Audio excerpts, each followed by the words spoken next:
Baik, untuk pertemuan siang hari ini ya, kita akan membahas mengenai asam amino.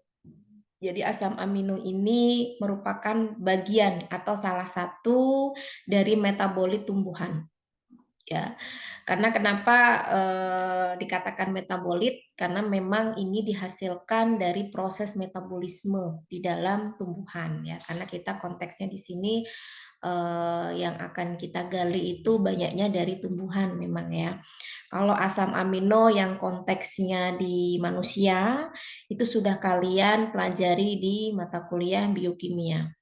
Apakah beda, Bu? Ya, sebetulnya pada intinya sih sama aja sebetulnya ya, tapi ada proses-proses yang memang membedakan ya dari tubuh manusia dan tubuh tumbuhan. Ya, tentunya beda ya, karena karakteristik dan jenis-jenis organ-organ yang terlibat pun juga berbeda. Nah, di sini kita akan belajar ya asam amino yang memang itu ada di dalam tumbuhan dan ternyata itu juga bisa kita manfaatkan ya. Mungkin masih ada yang ingat ya, apa sih bedanya metabolit primer dan metabolit sekunder? Ada yang masih ingat?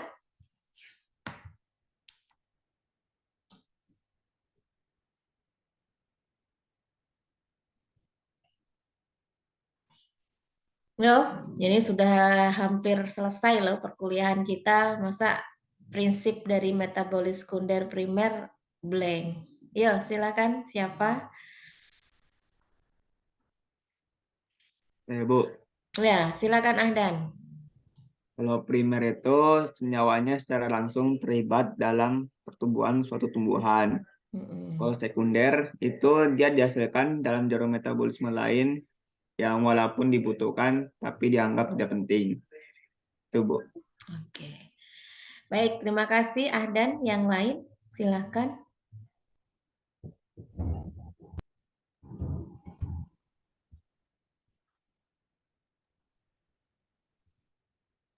Kalau primer itu Bu, Siapa ini? Imam Bu. Oh ya, silakan Mas Imam. Kalau primer itu terbentuk dari alami Bu.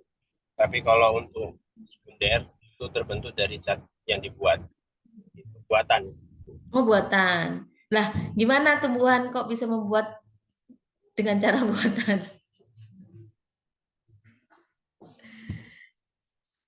Ayo, yang lainnya lagi, silakan.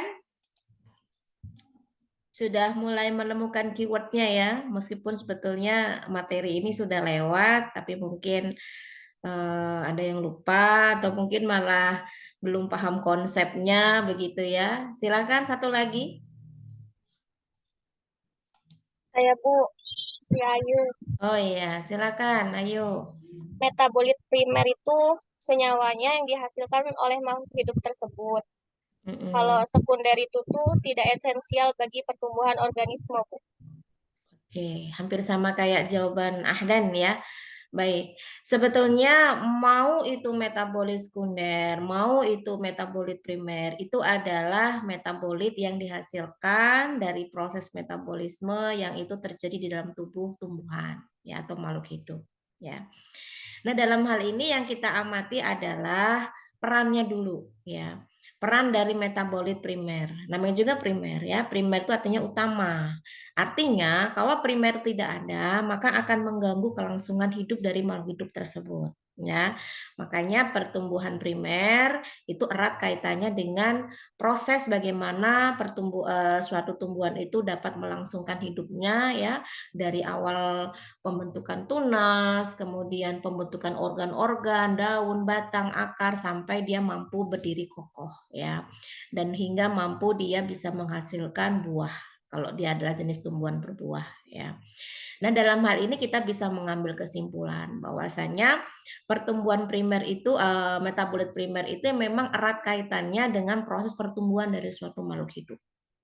Ya, artinya kalau sampai tidak ada satu atau dua dari metabolit primer yang harusnya ada, berarti akan membuat tumbuhan itu menjadi tidak bisa berkembang dengan baik. ya, atau malah lebih parahnya mungkin bisa mati ya, karena tidak bisa melangsungkan kehidupan. Nah, kemudian kalau pertumbuhan primer itu juga itu harus sudah ada meskipun tumbuhan itu belum berdiri kokoh ya. Bahkan ketika dari proses pembentukan tunas itu harus sudah ada karena menjadi pijakan awal atau modal awal ya, modal awal tumbuhan itu bisa tumbuh. Sedangkan kalau metabolit sekunder, namanya juga sekunder ya, betul sih tadi dianggap tidak penting atau yang mungkin sifatnya non esensial ya. Tapi dalam hal ini perlu kita garis bawahi. Jadi meskipun itu dianggap tidak penting, tapi bukan berarti tumbuhan tidak butuh. Ya, kenapa? Karena metabolit sekunder ini dibutuhkan pada saat tumbuhan itu harus beradaptasi dengan lingkungan. Kita tidak tahu lingkungan itu kondisinya bagaimana terhadap tumbuhan itu ya, apakah kekurangan unsur hara atau ada ancaman dari hewan-hewan lain ya, serangga atau apa. Nah, tumbuhan harus punya perlindungan secara khusus gitu. Nah, perlindungan ini kita sebut sebagai metabolit sekunder ya. Nah, ternyata juga metabolit sekunder ini selain dibutuhkan untuk tumbuhan itu bisa beradaptasi, kita juga ternyata bisa mengambil manfaat dari metabolit sekunder yang dihasilkan. Kenapa? Karena metabolit sekunder itu ternyata memiliki efek atau aktivitas farmakologi tertentu. Ya, yang artinya itu bisa kita manfaatkan, terutama di bidang kesehatan. Ya, nah ini kan tentunya sudah kalian peroleh ya mata kuliahnya, materinya ya, yang termasuk ke dalam metabolit sekunder itu apa saja ya. Nah, untuk pertemuan kita kali ini kita akan membahas asam amino ya. Asam amino ini termasuk metabolit primer atau metabolit sekunder? Primer, Bu. Primer. Selain asam amino apa saja yang masuk ke dalam metabolit primer? Karbohidrat. Karbohidrat. Terus? Protein. Lemak, Bu. Lemak ya. Nah, itu juga adalah bagian utama ya untuk pertumbuhan makhluk hidup. Sebetulnya nggak hanya tumbuhan ya, manusia pun kan juga butuh ya zat-zat itu semua yang memang itu menjadi bagian penting dalam pertumbuhan tubuh begitu. Sama halnya dengan tumbuhan. Oke, kita akan membahas ya berkenaan dengan asam amino ya. Jadi asam amino ini sebetulnya sudah kalian peroleh ya di mata kuliah biokimia. Sebetulnya pada prinsipnya sama, namun nanti ada beberapa perbedaan yang memang itu ketika ada di dalam tumbuhan ya. Karena kan kita ingin mencari sumber ya, sumber metabolit primer dan sekunder itu dari makhluk hidup lain ya, bisa itu dari tumbuhan, bisa itu dari hewan yang memang kita bisa manfaatkan ya untuk kebutuhan hidup manusia begitu. Nah, asam amino itu sendiri itu sebetulnya masuk ke dalam senyawa organik ya. Jadi semua yang berkenaan dengan makhluk hidup kita sebut sebagai senyawa organik ya. Yang secara spesifik yang akan kita pelajari itu pada tumbuhan. Jadi ternyata tumbuhan pun juga itu bisa ya, bisa menghasilkan senyawa organik asam amino. Nah, secara spesifiknya asam amino ini memiliki unsur N. N itu nitrogen ya. Yang bentuknya itu dalam bentuk monomer ya. Monomer itu artinya turunan asam karboksilat ya yang mengandung gugus amina. Jadi ciri khas dari asam amino ini adalah gugus amina. Ya, jadi kalau dilihat dari karakteristik strukturnya ya, dia memiliki unsur N. Nah ini unsur N ya, kemudian dia memiliki gugus amina. Nah ini gugus amina ini NH2 ini, kemudian ada gugus karboksilik asid. Nah ini adalah secara spesifik ya untuk struktur dari asam amino yang nantinya asam amino ini yang akan membentuk atau menyusun protein. Jadi asam amino sama protein itu sesuatu yang sebetulnya berbeda ya, tetapi pada intinya nanti akan membentuk protein begitu ya. Jadi protein pun tidak akan bisa ada kalau asam amino itu tidak ada. Dan asam amino itu menjadi penentu kehidupan dari suatu makhluk hidup ya. Kenapa? Karena tubuh kita aja itu kalau tidak ada protein, nah sulit ya akan melanjutkan. Apalagi banyak sekali zat-zat dalam tubuh kita ini penyusun utamanya adalah protein. Seperti enzim ya. Enzim itu kalau dilihat dari strukturnya itu adalah protein. Nah, kalau proteinnya aja tidak ada, ya berarti kita tidak memiliki enzim. Sedangkan enzim itu di dalam tubuh kita sebagai katalisator, ya, yang nantinya akan mempercepat suatu reaksi yang terjadi di dalam tubuh kita. Atau mungkin secara kimiawinya merubah suatu senyawa menjadi senyawa yang lain, ya. Jadi kalau tidak ada enzim, tentu salah satu proses misalkan pencernaan ya dalam tubuh kita, bagaimana dari satu biji nasi gitu ya ketika masuk ke dalam tubuh kita itu bisa dibentuk menjadi senyawa lain ya, yang artinya dalam hal ini awalnya adalah karbohidrat menjadi glukosa. Nah itu kalau nggak ada enzim ya tidak akan bisa terbentuk semudah itu. Apakah kita memikirkan hal itu? Enggak, karena semua itu terjadi secara alami di dalam tubuh kita. Nah itu ya. Nah, untuk karakteristik dari asam amino ya, asam amino itu pada umumnya tidak berwarna ya, meskipun ada beberapa jenis yang dia dalam bentuk padatan ya, padatan berwarna putih, tapi pada umumnya tidak berwarna.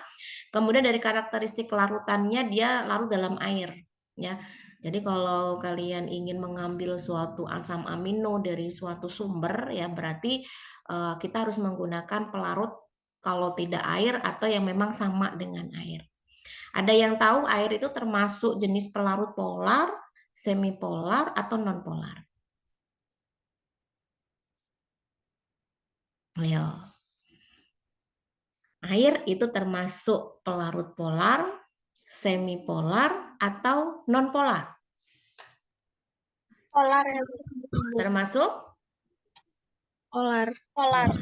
Ya, pelajari lagi tuh jenis-jenis pelarut organik ya yang bisa melarutkan suatu zat itu pelarutnya tuh nggak cuma air ya, banyak, ada air, ada etanol, ada metanol ya, kemudian bahkan ada heksan, ada benzen. Nah itu semua memiliki derajat ya, derajat kepolaran tersendiri. Nah itu sangat menentukan jenis dari zat yang bisa dilarutkan. Jadi jangan sampai kalian itu salah sasaran. Yang ingin diambil itu adalah senyawa polar, tapi kalian menggunakan pelarut yang non polar. Sampai akhir dunia pun nggak akan bisa bersatu. Ya, bagikan air dan minyak itu judulnya. Nah, itu artinya kalian harus bisa bijak ya untuk menentukan pelarut apa nih yang sesuai yang bisa melarutkan zat tersebut. Jadi kalau ingin mengambil asam amino ya berarti menggunakan pelarut polar seperti air ya. Nah, kemudian ciri khasnya lagi itu memiliki 2 gugus. Nah, ini yang dikasih kotak ini ya. Pertama adalah gugus amina NH2, kemudian gugus karboksil ya COOH. Nah, ini adalah ciri khas ya. Kemudian ada juga rantai yang apa namanya menempel pada alfa, atom C alfa ya. Ini adalah atom C yang terikat pada gugus karboksil ya atau yang paling ujung. Nah, ini. Jadi memang kalau kalian bilang, aduh sampai kapan ya Bu kita itu nggak belajar kimia, itu sesuatu jawaban yang tidak perlu dijawab, apa pertanyaan yang tidak perlu dijawab ya. Sudah jelas ngambil jurusannya farmasi. Jadi sampai kapanpun memang sulit kita melepaskan istilah kimia begitu ya. Mau bidang apapun, mau bidang bahan alam, mau bidang pelayanan, itu pasti nanti kalian akan bertemu dengan apa itu kimia ya. Karena apa? Karena semua yang kita hadapi, semua yang kita pegang ya, kalau itu yang sifatnya adalah organik, itu pasti tersusun dari zat-zat kimia ya. Kalian minum ya, minum air. Nah, itu apakah bukan bahan kimia? Itu bahan kimia. Ya, jadi kalian harus bisa membedakan mana kimia alami, mana kimia sintetik gitu ya. Jadi kalau kalian dengar aduh jangan itu apa namanya? Banyak kandungan kimianya.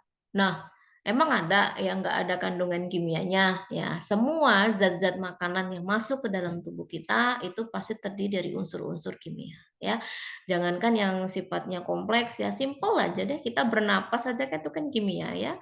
Oksigen itu kan kimia. Artinya memang kita tidak bisa lepas ya dari pelajaran kimia. Nah itu ya. Jadi jangan sampai tidak menyukai atau malah membenci kimia gitu ya. Apalagi kalau kita sudah membulat tekad gitu ya, tekad kita udah bulat gitu kalau memang kita ingin mengambil jurusan kesehatan, lebih spesifiknya adalah farmasi ya. Oke, saya lanjut. Nah, kita ngomongin sedikit mengenai sejarah ya. Jadi memang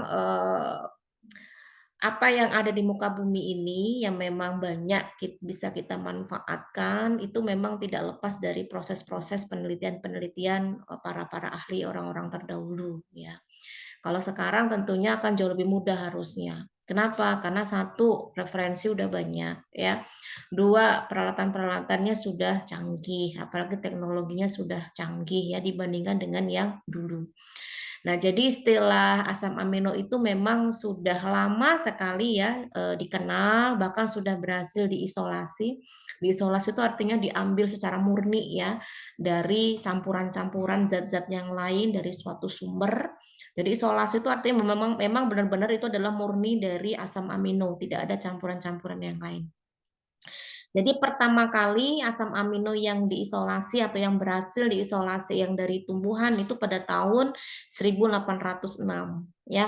Jangankan kalian, saya pun juga belum lahir ya. Artinya memang ini menjadi sejarah yang harus betul-betul kita pahami ya, bahwasanya memang perkembangan ilmu berkenaan dengan senyawa-senyawa kimia yang itu berasal dari tumbuhan itu sudah lama sekali dipelajari. Ya, artinya sekarang kalian lebih mudah. Mudahnya bagaimana? Mudahnya itu tinggal membaca, ya, mencari literatur. Kemudian kalau untuk memang harus ada pengujian-pengujian itu sudah ada alat dan bahannya. Tidak perlu seperti orang-orang dulu yang harus mencari dulu, menggali dulu, gitu ya. Jadi jauh lebih mudah media pembelajarannya. Nah, kemudian untuk saat ini sudah diketahui ya jumlah asam amino yang mana kita tahu di dalam tumbuhan itu ada 2 golongan asam amino. Yang pertama adalah asam amino yang strukturnya itu adalah protein dan asam amino yang strukturnya non protein. Nah, yang erat kaitannya dengan tubuh manusia itu yang pertama ya, asam amino protein. Kenapa? Karena ini juga menjadi jenis-jenis protein yang ada di dalam tubuh manusia. Ada 20 jenis ya, ada alanin, valin, leusin, triptofan, metionin, isolisin, prolin ya, fenilalanin, serin, glisin, treonin, sistein, asparagin, glutamin, tirosin, asam aspartat, asam glutamat, arginin, lisin, histidin, ini totalnya 20 ya. Ini adalah jenis asam amino protein yang memang penting untuk kelangsungan hidup suatu makhluk hidup ya. Tidak hanya tumbuhan, manusia pun juga begitu ya. Yang kedua adalah asam amino non protein. Nah, ini setelah dikarakterisasi itu lebih dari 200 jenis jumlahnya. Ya, contohnya ini saya kasih contoh yang memang itu ada di dalam tumbuhan ya. Ada L-dopa. L-dopa ini adalah levodihidroksifenilalanin. Kemudian ada kanavanin, ada GABA ya atau GABA. Ini gamma aminobutyric acid ya. Kemudian taurin dan ada serotonin. Nah, ini adalah contoh yang non protein. Nah, sekarang saya coba untuk memberikan space kepada kalian untuk bisa mengeksplor lebih jauh. Secara khususnya adalah yang asam amino protein.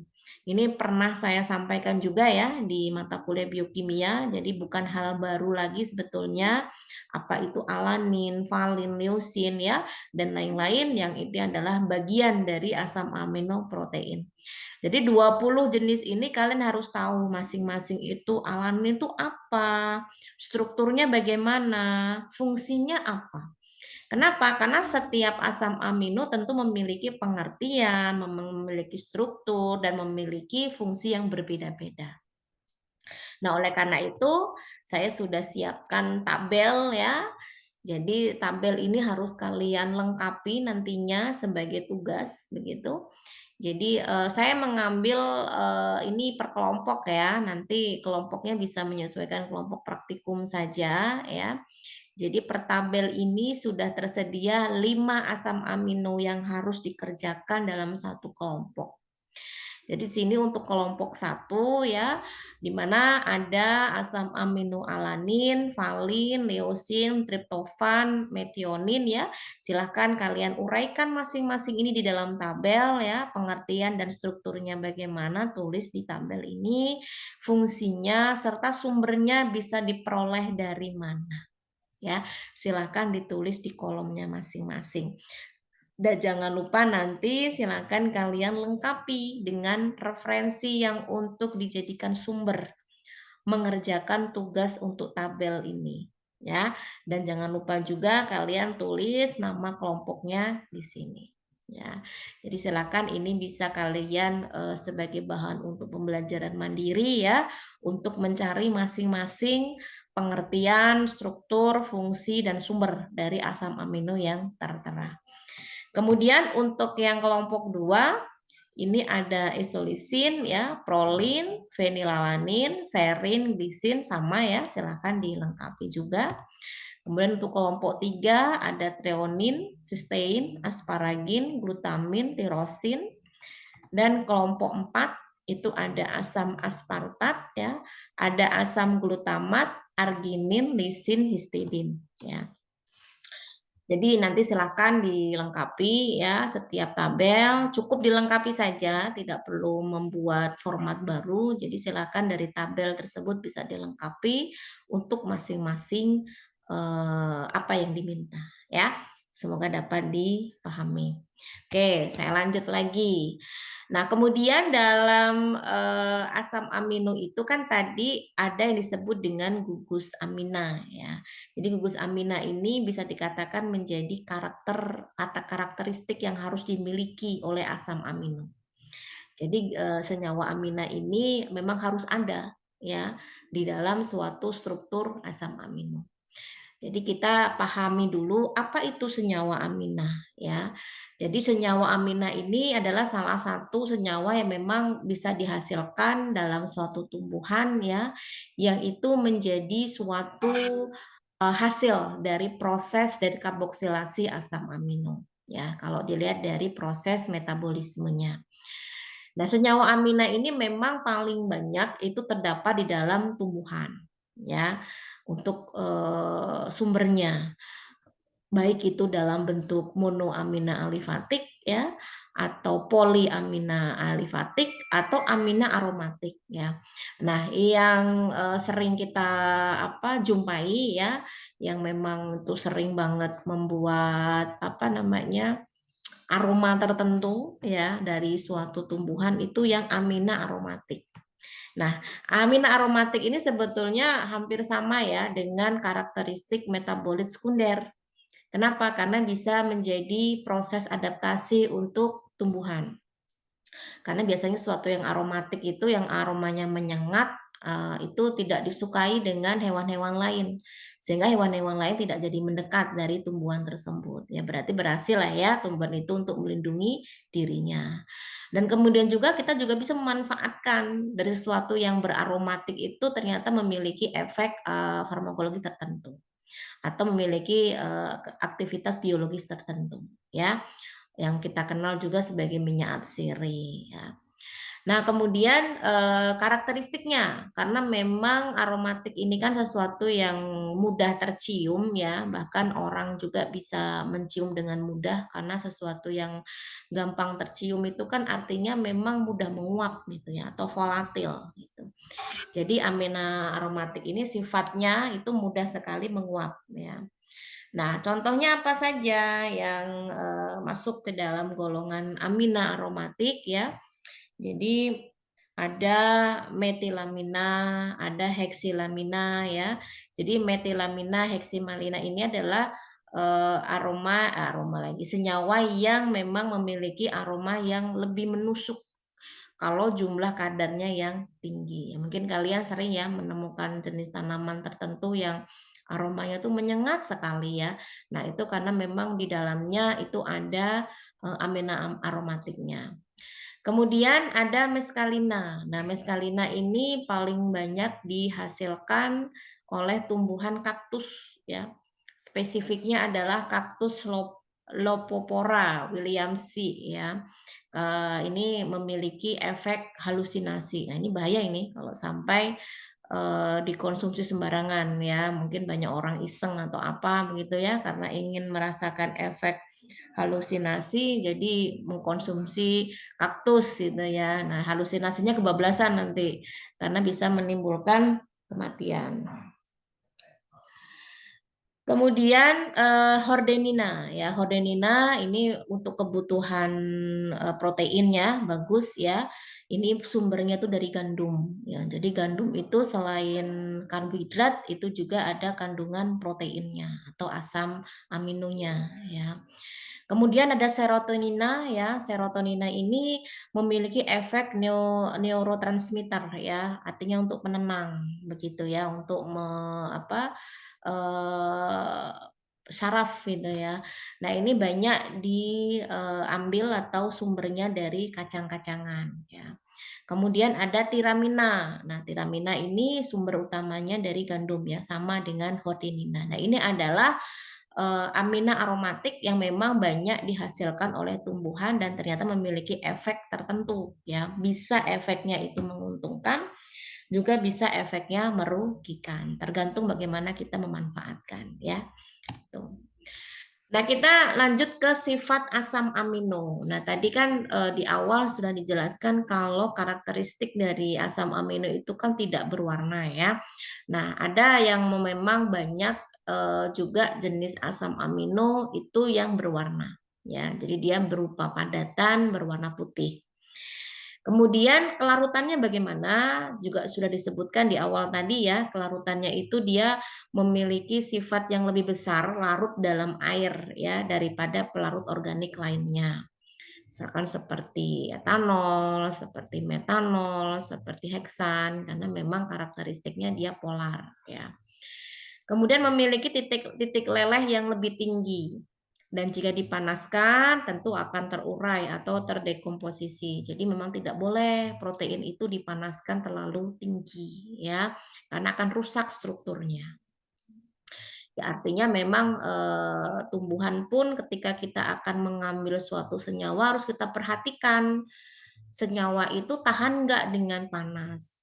Kenapa? Karena ini sangat berpengaruh dengan metode ekstraksi yang akan kita gunakan. Apakah metode ekstraksinya itu menggunakan panas atau tidak, begitu. Jangan sampai nanti kita menggunakan panas yang terlalu tinggi, malah rusak proteinnya, akhirnya tidak bisa kita ambil. Kemudian bersifat amfoter. Amfoter ini kalau dia bercampur dengan asam itu akan membentuk garam ya. Jika dengan basa itu akan menjadi ester yang dia sifatnya lebih mudah menguap. pH. Nah, pH-nya bagaimana nih untuk asam amino? Tergantung. Tergantung apa? Apakah dia sifatnya asam amino netral, apa asam amino yang bersifat asam atau asam amino yang bersifat basa. Nah, ternyata dalam hal ini bisa kita lihat, oh ternyata asam amino meskipun depannya ada asamnya bukan berarti dia selalu asam ya. Ya, jadi tergantung gugus aminonya. Jadi kalau gugus aminonya itu menentukan sifat kebasaannya ya, apakah dia netral, apakah dia asam atau basa. Nah, kalau dia sifatnya netral artinya memang dari jumlah gugus asamnya itu seimbang dengan gugus aminonya. Artinya memang juga netral ya. Netral itu kan artinya seimbang, jadi tidak lebih dan tidak kurang. Nah, di sini contohnya yang masuk ke dalam golongan asam amino netral itu glisin ya, alanin, valin, leusin. Kemudian yang asam amino asam. Nah, ini. Kenapa dikatakan asam? Karena gugus asamnya lebih banyak daripada gugus aminonya. Jadi ya dominan asam. Ya, contohnya asam glutamat, asam aspartat. Ini adalah asam amino yang bersifat asam. Kemudian asam amino yang bersifat basa. Ya, Ini kebalikan dari yang asam tadi. Berarti kalau yang basa itu gugus aminonya lebih banyak ya dibanding gugus asam. Itu contohnya di sini adalah lisin. Jadi kalau ditanya pH asam amino berapa? Ya tergantung asam amino jenis apa. Kalau netral ya berarti kisaran 5 sampai 6 ya. pH 3 ada, berarti dia sifatnya asam. pH 7,5 ada, berarti dia sifatnya basa ya. Jadi semua tergantung dari jenis asam amino tersebut ya. Nah, sekarang kita masuk ke biosintesisnya. Bagaimana sih biosintesis dari asam amino di dalam tumbuhan? Tentu ada kemiripan sedikit ya dengan yang ada di dalam tubuh manusia. Kenapa berbeda? Ya karena memang organ-organnya berbeda. Kan kita sama tumbuhan kan termasuk ke dalam golongan kerajaan yang berbeda ya, tentu karakteristiknya juga berbeda. Nah, dalam hal ini yang akan kita pelajari adalah biosintesis yang untuk asam amino di dalam tubuh tumbuhan. Ya. Nah, sebelumnya kalian sudah belajar ya mengenai alkaloid yang sudah saya jelaskan di pertemuan terakhir ya sebelum UTS. Jadi alkaloid itu kalau tidak ada yang membentuk atau yang kita kenal prekursornya ya, itu tidak akan bisa terbentuk alkaloid. Nah, ternyata alkaloid ini prekursornya itu berasal dari asam amino. Ya, ini asam aminonya adalah jenis ornitin dan fenilalanin. Ya, ini adalah prekursor pembentuk alkaloid. Nah, kemudian yang erat kaitannya dengan biosintesis asam amino itu satu asam pirufat, ya, dua asam alfa ketoglutarat dan asam oksaloasetat. Nah, ini adalah senyawa yang nantinya akan diubah ya dalam proses transminase atau aminase reduktif untuk menjadi L-alanin, L-asam glutamat dan L-asam aspartat. Jadi kalau kalian masih ingat ya di mata kuliah biokimia itu untuk metabolisme asam amino itu pasti melibatkan proses transaminase dan aminase reduktif ya. Nah, dalam hal biosintesis asam amino itu, kita kembali lagi ke struktur dari asam amino tadi itu kan ada unsur N ya, nitrogen.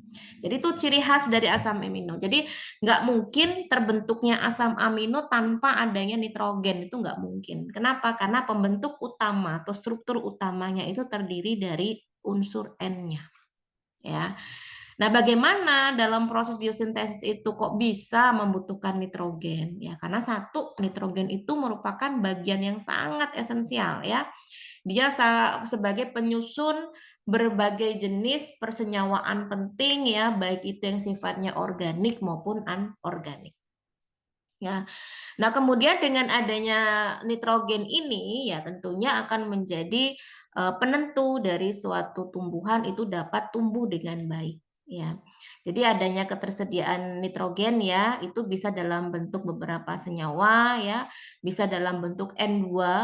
Nah, N2 ini memang kebanyakan dari total utuhnya itu total keseluruhannya itu 72%-nya adalah volumenya dalam bentuk udara ya. Kemudian ada N2O, ada NO, NO2, NO3, dan NH4+. Ya. Jadi ini adalah senyawa-senyawa yang memang ada unsur nitrogennya. Ya. Nah, kemudian kita tahu bahwasanya tumbuhan itu kan butuh nutrisi yang diambil dari tanah ya, melalui akar begitu. Nah, bahwasanya di tanah itu sudah banyak tersedia unsur N yang memang lebih dari 90%-nya itu adalah nitrogen dalam bentuk N organik yang itu nanti akan diserap oleh tumbuhan melalui akar. Jadi mutlak sekali tumbuhan itu butuh yang namanya nitrogen ya untuk pembentukan asam amino. Nah, di sini biosintesis itu bisa kita amati dari pembentukan salah satu atau banyak asam amino ya. Dalam hal ini saya coba jelaskan untuk yang asam amino glutamin sama asparagin ya. Jadi untuk prosesnya sebetulnya hampir sama keduanya ya. Bedanya itu enzim yang dilibatkan ya itu nanti akan menentukan akan membentuk senyawa apa. Karena semua itu diawali dengan adanya asupan nitrogen di dalam tubuh tumbuhan. Jadi asupan nitrogen itu diambil dari dalam tanah melalui akar yang diserap ya, serap yang memang ini menjadi jalur utama untuk metabolisme yang berasal dari amonia ya. Makanya kemarin waktu kita belajar tentang asam amino itu kan kita juga menyebut istilah amonia, menyebut tentang urea. Berarti sebetulnya kita hampir ada kesamaan ya metabolismenya. Bedanya kalau pada tumbuhan ini menjadi unsur penting yang memang dilibatkan dalam pertumbuhan. Tapi kalau pada manusia ini bukan suatu unsur penting, tapi justru memang harus dibuang melalui pembuatan atau pembuangan urin ya. Kenapa? Karena kalau nggak dibuang itu bisa menyebabkan keracunan di dalam tubuh tumbuhan. Dalam tubuh manusia ya. Tapi kalau pada tumbuhan justru malah bagus karena sebagai penunjang pertumbuhan. Makanya kebanyakan pupuk yang memang dibutuhkan untuk nutrisi tumbuhan itu kan kebanyakan urea ya kandungannya, karena memang ini penting sekali untuk pertumbuhan dari tumbuhan. Nah, yang pertama adalah glutamin. Jadi nitrogen yang diambil atau yang diserap dari tanaman melalui akar ya, kemudian akan diubah menjadi asam glutamat ya oleh enzim, namanya adalah enzim glutamin sintesa untuk menjadi glutamin. Ya, kemudian glutamin yang sudah dibentuk ini dikatalis ya menjadi asam alfa ketoglutarat ya oleh enzim glutamin alfa ketoglutarat aminotransferase. Ini nama enzimnya tuh ini ya. Jadi glutamin ini akan dikatalis oleh enzim ini menjadi asam alfa ketoglutarat. Nah, yang mesti kita tahu bahwasanya asam glutamat ini nantinya itu akan menjadi prekursor atau akan menjadi pemicu utama terbentuknya asam aminoprolin dan ornitin. Itu penting sekali dalam metabolisme untuk tumbuhan. Yang kedua adalah asparagin ya. Sama prosesnya, berawal dari nitrogen yang diserap melalui akar tumbuhan ya. Bedanya kalau yang glutamin kan diubah menjadi asam glutamat ya. Kalau asparagin akan diubah menjadi asam aspartat ya. Oleh nama enzimnya adalah enzim asparagin sintase ya menjadi asparagin. Nah, kemudian asparagin ini akan dikatalis menjadi asam oksalat oleh enzim asparagin oksalosetat. Nah, ini nanti untuk asam aspartat ya, itu akan menjadi prekursor ya pembentukan metionin dan isolisin. Apakah hanya dua ini? Tentu tidak. Ya banyak banget, tapi tidak mungkin saya sampaikan semuanya. Jadi dalam hal ini saya hanya menyampaikan dua ya, glutamin dan asparagin. Jadi kalau dilihat dari biosintesanya ya, jadi itu nanti kan asam pirofat ini yang di awal yang sudah saya jelaskan itu nantinya akan membentuk alanin ya. Nah, glutamin, asparagin ya, ini adalah bagian yang memang harus dibentuk untuk menjadi prekursor pembentukan prolin dan ornitin ya. Nah, ini glutamin ya, glutamin sesuai dengan apa yang sudah saya jelaskan tadi ya, dengan melibatkan enzim yang nantinya akan diubah menjadi asam glutamat ya. Kemudian nantinya akan membentuk asam alfa ketoglutarat. Nah, ini. Oke, itu. Nah, sekarang kita masuk ke biosintesis ornitin dan prolin. Nah, tadi saya sebutkan di awal bahwasanya glutamat, asam glutamat itu adalah prekursor pembentukan ornitin dan prolin, ya. Jadi asam ketoglutarat itu nanti menjadi bagian penting ya dalam pembentukan asam glutamat yang itu menjadi prekursor ya ornitin dan prolin. Meskipun di sini prosesnya panjang ya. Asam glutamat ketika akan membentuk ornitin itu akan membentuk asam N-asetilglutamat, kemudian membentuk N-asetilglutamil fosfat, kemudian membentuk N-asetilornitin dan akhirnya membentuk ornitin. Sedangkan kalau yang prolin ya, asam berawal dari asam glutamat itu akan membentuk glutamil fosfat, kemudian asam glutamat semil aldehid ya dan akhirnya membentuk prolin. Nah, pertanyaannya, apa sih ornitin itu? Sepenting apa sih ornitin di dalam tubuh tumbuhan? Kenapa sih kok tadi mesti harus ada dan memang harus dibentuk begitu ya? Apa yang terjadi kalau ornitin itu tidak ada? Nah, itu yang menjadi pertanyaan ya. Jadi ornitin yang sudah dihasilkan dari metabolisme tadi sebelumnya yang saya tampilkan gambarnya ya, itu nanti selanjutnya akan diubah menjadi arginin ya, menjadi arginosuksinat nih ya, dan menjadi citrulline. Ini adalah siklus dari metabolisme urea ya, atau kita kenal dengan siklus ornitin ya. Nah, tadi di awal juga saya sudah sampaikan bahwasanya memang tumbuhan ini penting, beda dengan manusia. Kalau manusia kan memang harus dibuang ya, dikeluarkan gitu. Nah, ini harus ada asupan yang memang untuk mendukung siklus ornitin ini bisa berlangsung dengan baik. Ya, salah satunya adalah asupan nitrogen yang itu bisa diperoleh dari dari pupuk begitu ya. Pupuk yang bersumber nitrogen yang memang banyak digunakan di pertanian ya. Makanya farmasi ini nggak melulu hanya bisa mengambil, harusnya mengambil sumber ya, nggak melulu hanya bisa memetik tanaman, nggak melulu hanya bisa memanen saja ya, karena kan kita orientasinya kan untuk mencari sumber bahan alam ya, untuk memenuhi kebutuhan obat yang sifatnya itu alami atau back to nature gitu. Tapi janganlah hanya sebatas mengambil saja, memanen saja, tapi harus tahu bagaimana cara mendapatkan tanaman yang metabolit sekundernya itu bagus di dalamnya. Kenapa? Karena metabolit sekunder itu sangat ditentukan bagaimana tumbuhan itu tumbuh. Apakah dia tumbuh dengan baik atau tidak. Jangan harap kalau tumbuhannya itu tidak dipelihara dengan baik, metabolit sekundernya jadi baik. Enggak. Makanya harus diperhatikan awal mula tumbuhnya, bagaimana proses nutrisinya, berapa lama dipanennya, itu sangat menentukan layak tidaknya tumbuhan itu dijadikan sumber untuk metabolit sekunder. Ya. Nah, pupuk sumber nitrogen yang banyak digunakan tuh pupuk urea ya. Jadi pupuk urea ini memang mudah terurai ya di air. Kemudian nantinya dia akan melepaskan NH3, ini amonia dan CO2.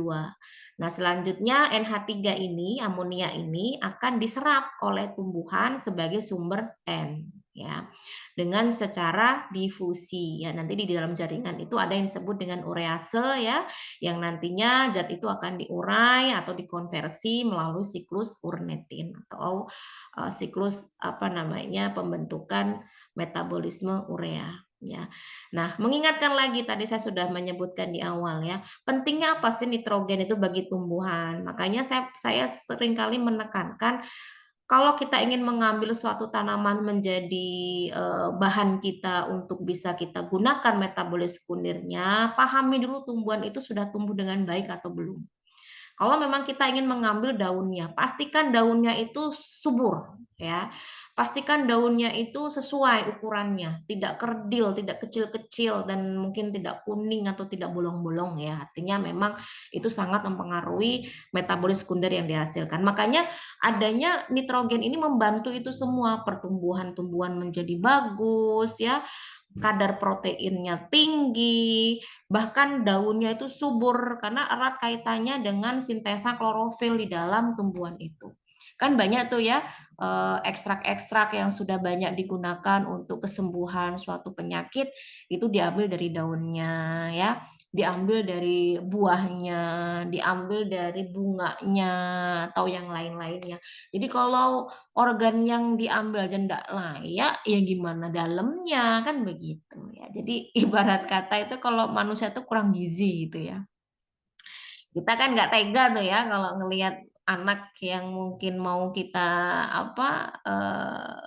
untuk kegiatan yang harus energik, tapi anaknya lemesan, badannya tidak memenuhi syarat, kurang gizi, kan kasihan. Ya sama lah dengan tumbuhan juga kalau kita mau mengambil itu untuk kegiatan kita, untuk kebutuhan metabolis sekunder yang kita inginkan, tapi tumbuhannya kerdil, tumbuhannya nggak bagus. Nah, itu kan berarti pertumbuhannya tidak baik ya.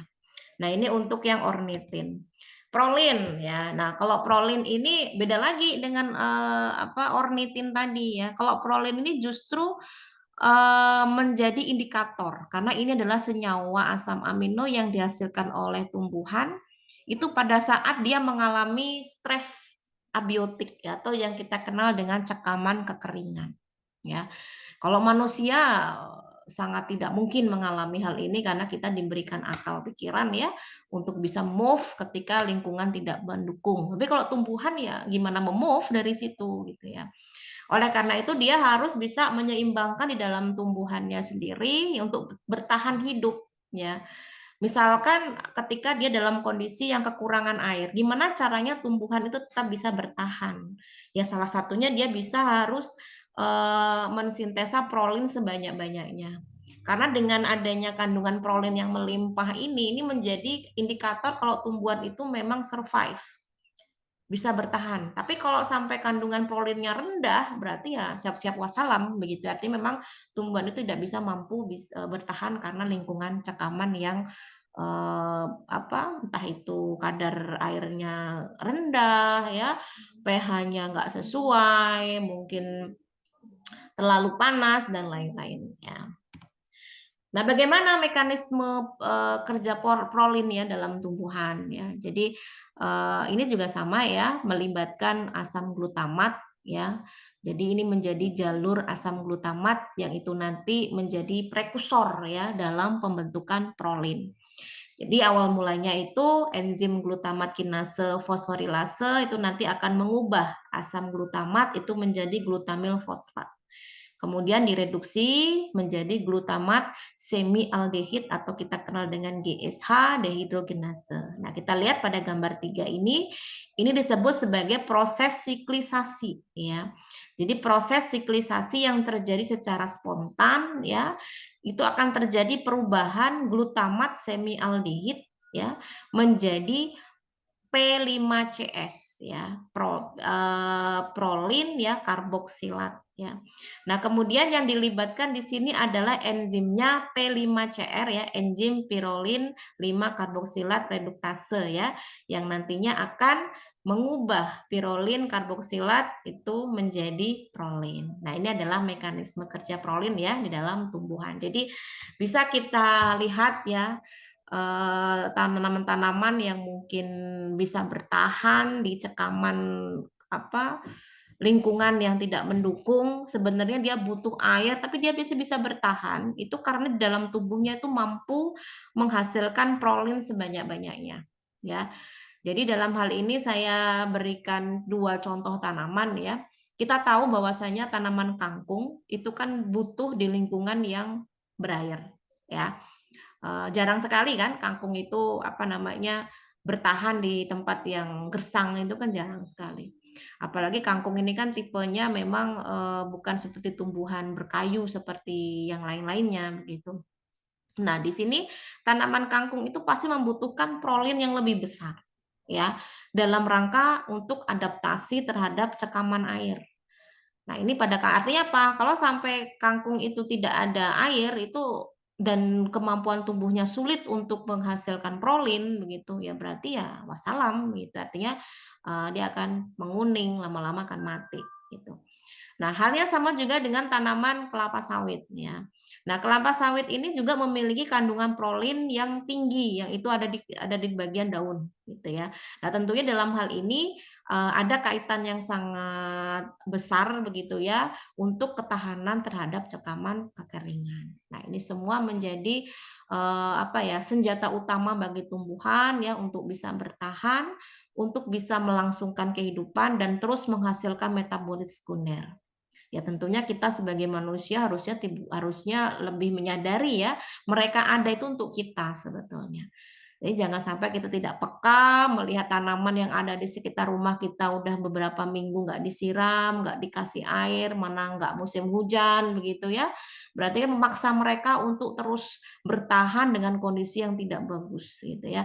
Artinya apa? Itu sangat mempengaruhi metabolis sekunder yang dihasilkan. Nah, di sini kita sebetulnya banyak belajar untuk bagaimana kita bisa saling mengerti antar makhluk hidup gitu ya. Artinya walaupun mereka tidak bisa berkomunikasi langsung dengan kita, tapi tidak kita sudah belajar tanda-tanda mereka untuk bisa hidup dengan baik itu seperti apa, kondisi yang tidak baik itu seperti apa. Jadi yang menjadikan lingkungan kita asri, lingkungan kita baik itu ya tumbuhan gitu ya. Kita ini sebetulnya tuker-tukeran aja sih dengan tumbuhan dalam hal respirasi ya. Kalau kalian masih ingat pelajaran IPA waktu sekolah dasar gitu ya. Jadi kalian itu kan, atau kita lah ya termasuk saya, ketika berrespirasi itu kan menghirup oksigen, mengeluarkan CO2. Ini tuh kontra dengan tumbuhan pada saat mereka berfotosintesis.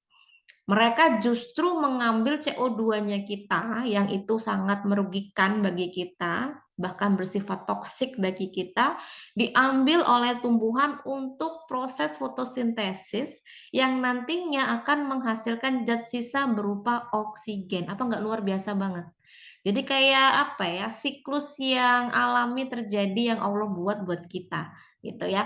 CO2 yang kita keluarkan diambil oleh tumbuhan, kemudian sama tumbuhan diolah lagi jadi oksigen, oksigen kita hirup, begitu seterusnya.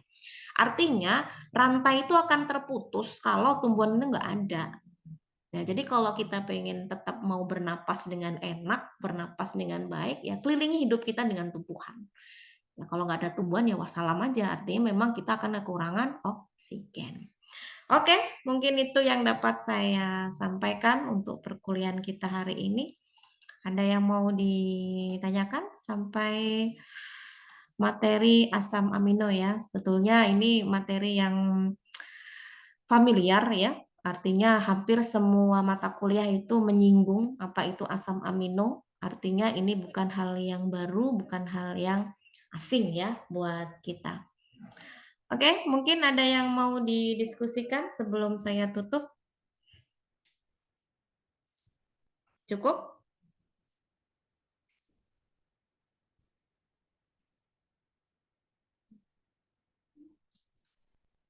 Cukup, Bu. Cukup, Bu. Oke, baik. Kalau cukup, silakan bisa dipelajari lagi ya nanti materinya.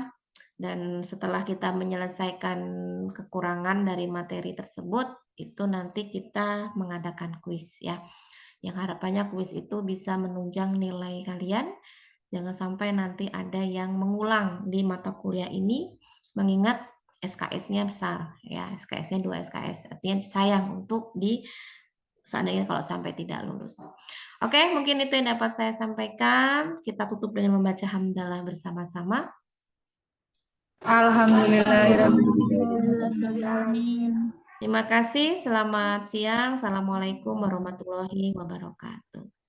Waalaikumsalam warahmatullahi wabarakatuh.